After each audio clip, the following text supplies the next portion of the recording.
The recovery in the REIT market that we've seen in the last year hit a bit of a snag in May.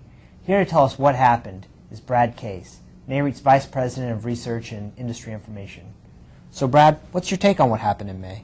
Well, investors have seen a very strong recovery. In fact, through April, investors had seen their wealth grow by about 150%. But then, as you said, in May there was a little bit of a downturn. REITs actually lost about 9% of their value during the month of May.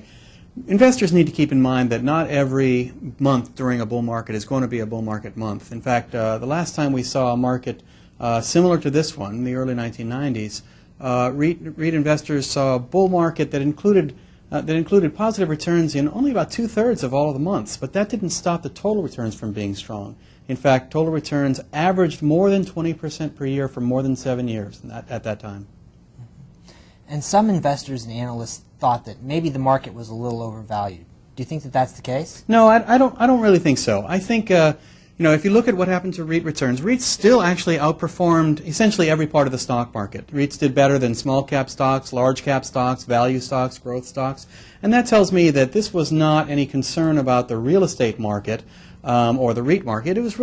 Investors were really concerned about other things. I think it's probably most likely that investors were reacting to the concerns about the Greek debt crisis and concerns that crisis might possibly spread to other European governments.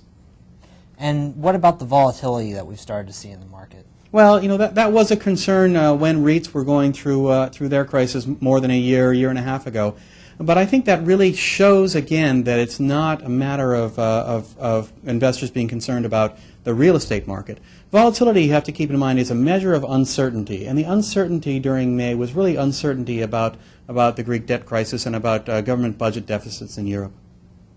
So then going forward, would you say that May was a bit of a hiccup for the market or more of a longer-term trend? Well, I think, again, you can't expect every month to be a positive month. But yes, I think that we are still probably in the early stages of what's likely to be a very long and very rewarding bull market for REIT investors. Okay, thank you, Brad. For more information on this and other REIT news and analysis, check out REIT.com.